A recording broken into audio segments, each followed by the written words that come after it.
자, 다음으로 이제 레이디얼 롤러 베어링인데, 볼 대신에 앞서서 봤던 이런 베어링에 볼 대신에 롤러를 쓰는 거예요. 롤러를 써서 이제 굴러줍니다. 볼보다는 이제 롤러를 쓰기 때문에 좀 하중을 더 크게 버텨줄 수 있겠죠. 그래서 큰 하중이 좀 버텨줘야 될 필요성이 있다 싶으면 볼 대신에 롤러 쓴다 보시면 됩니다. 전반적으로 그래서 설명 자체가 레이디얼 방향의 부하 용량이 크다, 부하 능력이 크다, 중하중 등등에 적합하다, 충격 하중이 있는 곳에 적합하다, 이런 얘기가 계속 등장하죠. 그러니까 이거를 저희가 그냥 무작정 외우는 게 아니라 왜 그럴까를 한번 생각해보고 공부를 하는 게 좀 더 유리하겠습니다. 자, 그럼 또 하나씩 볼게요. 원통 롤러. 네, 이게 일반적인 롤러 베어링입니다. 마치 깊은 홈볼 베어링 같은 건데 이제 볼 대신에 롤러 쓴다 보시면 되겠죠. 네, 그래서 이것도 이제 레이디얼 방향에 좀 적합하다 보시면 되겠고, 테이퍼 롤러. 이게 앞서 봤던 앵귤러 볼 베어링하고 좀 비슷한 느낌입니다. 레이디얼과 스러스트 하중의 합성 하중, 이런데 굉장히 적합한 거죠. 테이퍼져 있어요. 경사가 져 있어서 애초에 추력이 발생하더라도 한 방향의 추력에 대해서 좀 버텨주는데 용이하더라 라 보시면 되겠습니다. 뒷장에 그림이 있으니까 이따 보시면은 바로 이해되실 거예요. 자동조심 롤러 베어링, 자동조심 볼 베어링 저희 좀 앞에 봤습니다. 그거랑 똑같은 개념이고요. 마지막으로 니들 롤러 베어링. 롤러가 굉장히 작은 거예요. 마치 니들, 바늘 같은 거죠. 그래서 이것도 이제 일반적으로 쓰는 건 아닌데, 일반적인 롤러를 쓸 때는 아무래도 공간이 좀 더 많이 필요할 거 아니에요. 그렇다 보니까 공간이 좀 작아서 일반적인 롤러를 잘 못 쓸 때, 그럴 때 주로 쓴다라고 보시면 되겠습니다. 이것도 근데 각각의 의미보다는 일단 이름 잘 체크해서 받으시는 게 좋겠습니다. 네, 이건 이제 앞에서 얘기했던 롤러 베어링 각각의 형태인데요. 여기서 잘 보셔야 되는 건 테이퍼 롤러죠. 자, 보시면 여기 이렇게 테이퍼져 있는 게 보이실 거예요. 그렇다 보니까 이쪽 방향으로 이렇게 추력이 작용했을 때, 자, 스러스트 하중을 저희가 추력이라고 합니다. 스러스트 하중, 이거를 추력이라 한다.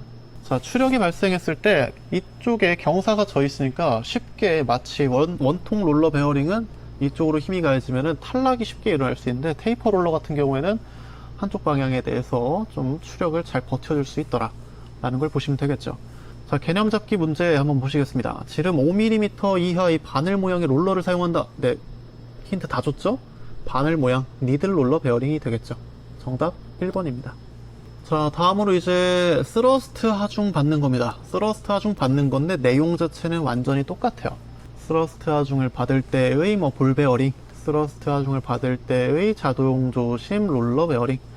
네, 앞에서 했던 이야기들 그대로 반복되는 건데 이제 하중의 방향만 바뀐 거니까 한 번씩 읽어보시면 쉽게 이해되실 겁니다. 자, 다음으로 넘어오시면 레이디얼 저널의 설계라고 되어 있습니다. 설계라고 되어 있으니까 갑자기 앞서 했던 제도 이런 게 생각나실 수 있는데 그게 아니고요. 저희가 베어링을 쓸 때 과연 어느 정도 사양을 갖고 있는 베어링을 써야 될 것인가, 그런 것들을 한번 계산해 볼 수 있는 그런 내용이라고 보시면 되겠죠. 자, 첫 번째로 나와 있는 게 베어링의 압력입니다. 베어링의 압력을 어떻게 구하냐? 저희가 앞서서 계속했던 이야기, 베어링은 축을 지지해주는 역할을 한다 그랬어요. 축을 지지해주다 보니까 이 지지하는 면에서 힘이 가해질 겁니다. 어디로? 베어링 쪽으로. 자, 그랬을 때 이 베어링이 어느 정도의 힘을 받고 있는지도 확인을 해줘야겠고, 그러려면은 이제 어떤 소재를 쓸 건지 이런 것들을 한번 생각을 해봐야겠죠. 자, 그러려면 그에 앞서서 베어링이 어느 정도의 힘을 받고 있냐, 이거를 먼저 봐줘야겠습니다. 자, 보시면 근데 여기 옆에서 한번 봐볼게요. 자, 옆에서 보면 이렇게 축이 있고 거기를 베어링이 이렇게 받치고 있다 라고 볼 수 있겠죠. 여기가 구멍입니다. 살짝 띄워놨어요, 일부러. 자, 그랬을 때 축에 하중이 가해지고 있으면, 자, 이마만큼의 면적에 이렇게 힘을 받고 있겠죠. 자, 레이디얼 방향으로 힘을 받는 겁니다. 자, 그랬을 때, 자, 여기 베어링 면에 가해지는 압력이 몇이 될 것이냐, 그거인 거죠. 자, 그러면은 이제 간단합니다. 가해지는 하중을 저희가 P라고 해봅시다. P 혹은 W 이렇게 해도 되는데 P라고 그냥 해볼게요. P라고 했을 때 압력이니까 이 면적에 대한 힘을 나눠줘야겠죠. 자, 그래서 이제 힘을 P라고 했으니까 P를 해당 면적에 대해서 나눠줄 겁니다. 면적 A 라고 했을 때 A를 어떻게 구할 것이냐. 자, 보시면은 투영 면적 해놓고 DL이라고 했어요. 자, 보시면 밑에 이 그림 보시면 이해가 될 거예요. 여기가 전월의 투사 면적인 겁니다. 옆에 지름 나오고요. 그리고 전월의 길이 방향 이렇게 나오죠.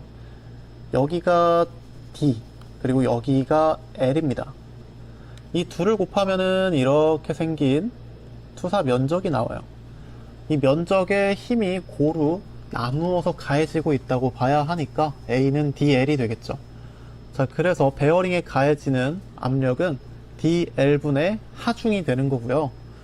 저희가 그렇게 해서 실제 가해지는 그 압력을 구해봤을 때, 그랬을 때 이제 베어링이 만들 때 사용된 뭐 소재라든지 이런 것들을 감안해서 나오는 베어링의 허용 압력, 그 이내의 값에서 설계가 되어줘야 된다는 거죠. 자, 그래서 그것에 대한 식을 이렇게 정리를 해봤습니다. 베어링에 가해진 압력 PA는 DL분의 P다. 자, 그래서 이거를 또 이항하고 하면은 하중을 반대로 구할 수도 있겠죠. P 두고 DL을 옆으로 이항합니다. 그러면은 P는 PA, DL 이렇게 해서 곱해서도 구할 수가 있을 겁니다. 자, 근데 이 투영 면적에 대한 개념, 이거를 잘 알고 가시는 게 중요해요. 투영 면적은 DL. 이게 이렇게 휘어있는 전체 면적이 맞닿는데 그 면적이 아니라 왜 이 투사 면적 가지고 하냐? 투사 면적에 대해서 저희가 하중이 가해지고 있는 거기 때문에 그렇게 DL 값으로 나눠주는 겁니다. 이 개념만 잘 알고 계시면은 이 부분 쉽게 넘어가실 수 있을 것 같아요. 자, 다음으로 넘어오시면 이제 베어링에 가해지는 하중, 그리고 그걸 가지고 수명을 구해볼 수가 있겠는데, 자, 보시면은 기본 정전격 하중이라는 거랑 동전격 하중이라는 게 있어요. 근데 베어링 같은 경우에는 일반적으로, 기본적으로 회전을 하고 있는 상태를 고려를 해야 되고요. 멈춰 있는 상태는 사실 그렇게 크게 중요하진 않습니다. 그렇다 보니까 이제 정전격 하중보다는 동전격 하중이 굉장히 중요하다고 할 수 있겠고, 그래서 정전격 하중이 뭔지는 한번 읽어보셔야겠죠. 자, 베어링의 접촉부, 거기에 회전 성능에 영향을 주지 않는 한도 내에서 작용하는 최대 정적 하중. 회전 성능에 영향을 주지 않는 최대 정적 하중인데, 그거를 이렇게 구할 수 있다는 겁니다. 작용 하중 곱하기 하중 계수 했을 때, 그때 나오는 값, 그게 최대 정적 하중인 거죠. 한도 내의 정적 하중. 자, 근데 그거보다 중요한 게 동전격 하중이라고 했습니다. 지금 회전하는 상태인데, 자, 가운데 껴있는 뭐 축이 지금 회전을 해서 베어링이 같이 돌고 있는 거예요. 그랬을 때 100만 회전이 가능해야 됩니다. 100만 회전 정도는 가능할 정도의 하중. 예를 들어 뭐 한 100이라는 힘을 가했을 때, 그랬을 때 한 90만 회전이 가능해요. 그럼 이거는 그렇게 적절하지 않은 베어링인 겁니다. 그러니까 무조건 100만 회전 정도는 버텨줄 수 있어야 된다라고 하는데, 저희 100만 회전 어디서 한번 또 들어봤었죠? 어디였죠? 네, 피로 파괴 얘기할 때 그 기준이 100만 번이라고 했었어요. 자, 앞에서 봤을 때 저희 베어링 피로 한도 굉장히 중요하다 라고 하는 부분이 있었죠? 네, 이거 피로 파괴와 연관이 되는 겁니다. 회전 자체도 힘이 계속해서 반복되는 그런 상황이다 보니까 피로 파괴와 굉장히 밀접해서 이 횟수 제한도 100만 번으로 해놓은 겁니다. 피로 한도를 마치 저희가 구하듯이. 자, 그걸 기반으로 하는 건데요. 자, 그렇게 했을 때 그러면 이제 얼마만큼의 하중이 가해지는 것까지 우리가 버텨줄 것이냐. 자, 위에서 봤던 저희 C0 값, 정전격 하중이 여기 들어가 주고요. 옆에 이 부분이 중요합니다. 자, 이 부분에 맞춰서 이제 값을 저희가 매겨주면 되는 거죠. 자, 근데 여기서 잘 보셔야 되는 게 이 부분. 이게 뭐냐? 이게 베어링 지수라는 건데, 이게 볼 베어링이냐 아니면 롤러 베어링이냐에 따라서 달라지게 됩니다. 제가 볼 베어링이면은 3을 넣어주시면 되고, 롤러 베어링이면은 3분의 10을 넣어주면 돼요. 그렇게 해서 이제 계산을 하시면 되는데, 지금 이 형태가 그렇게 크게 중요하다기보다 뒤에 나오게 되는 이제 베어링의 뭐 수명 구하는 거, 수명 구할 때 이 식으로부터 출발해서 저희가 그 공식을 뽑아내게 됩니다. 자, 그래서 그 부분으로 한번 넘어가 볼게요. 자, 뒷장으로 오시죠. 자, 보시면 첫 번째로 이제 베어링의 시간 수명이라고 돼 있어요. 이게 뭐 몇 회, 분당 몇 회전, 그러니까 즉 몇 RPM일 때 얼마나 버텨줄 수 있냐 라는 개념인데, 보시면 여기 C가 들어가 있죠. C가 이제 앞에서 봤던 동정격 하중입니다. 자, 그래서 그걸 기반으로 이렇게 뭐 앞에 나왔던 공식들 넣고 해서 계산을 해보면 날라갈 것들 다 날라가고 지금 이 공식이 나오는 거거든요. 이 공식을 잘 봐주셔야 됩니다. 자, 그래서 시간 수명 구하는 거 LH입니다. 시간이니까 H죠. 자, 그 LH의 경우에는 500 곱하기 FH, 그거를 R제곱만큼 해주면 되는데, 이 베어링 지수가 3, 롤러는 3분의 10이더라. 네, 이거를 잘 봐주시면 되겠습니다. 여기에서 이제 더 중요한 부분, 이게 제일 문제로 많이 나와요. 회전 수명 구하는 거.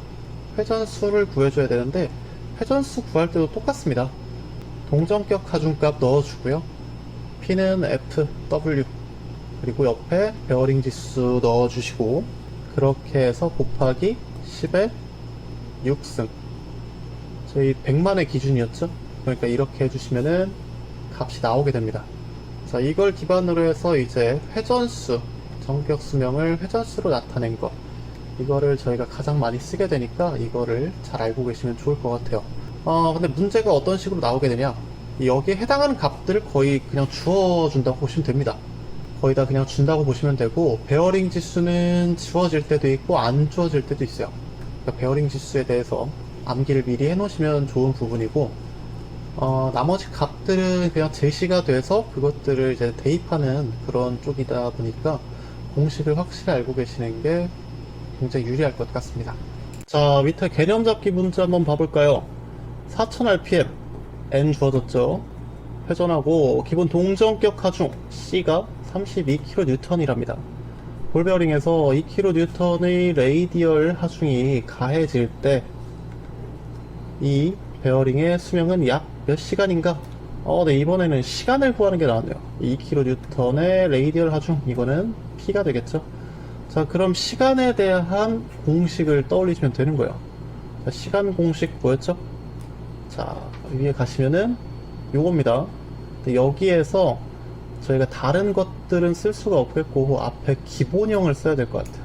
자, 주어진 것이 기본형이다 보니까 그걸 바탕으로 해서 이제 P, FW분의 C, 그리고 베어링 지수 넣어주시고 곱하기 60N분의 100만, 이렇게 해서 계산해주면은 끝나요.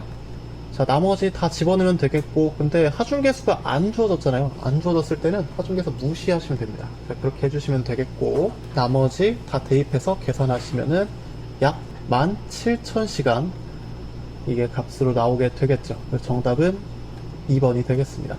네, 이런 식으로 문제가 그냥 값을 다 줘요. 주고서 그걸 대입해서 풀 수 있게 나와요. 절대 긴장하시고 그냥 공식만 보고서 이거 못하겠다, 포기해야지 이러실 게 아니라 이 정도의 공식은 저희가 해결하면 굉장히 좋습니다. 자, 이렇게 해서 이번 시간에는 베어링에 대해서 좀 알아봤고요. 베어링은 저희 앞서서 제도 파트에서 이제 베어링의 내경 이런 거 암기하는 그런 파트가 있었습니다. 그럼 베어링의 내경 같은 것도 많이 나오는 편이지만, 뭐 베어링의 종류, 베어링의 뭐 어떤 식으로 분류를 하는지, 레이디얼 하중, 스러스트 하중, 그리고 동정격 하중을 주고서 뭐 시간을 찾는 것들, 이런 것들이 주로 나오는 편이니까 그런 거에 좀 포커스를 맞춰서 공부하시면 좋을 것 같고요. 네, 기본적으로 이제 베어링은 회전이 있는 곳에서 마찰을 줄여주고 구름, 미끄럼 이런 것들이 좀 잘 일어날 수 있도록 하는 그런 것들이 포커스가 맞춰져 있으니까 그렇게 생각하면서 공부하시면 쉽게 이해하실 수 있을 것 같습니다. 네, 오늘도 고생 많으셨습니다.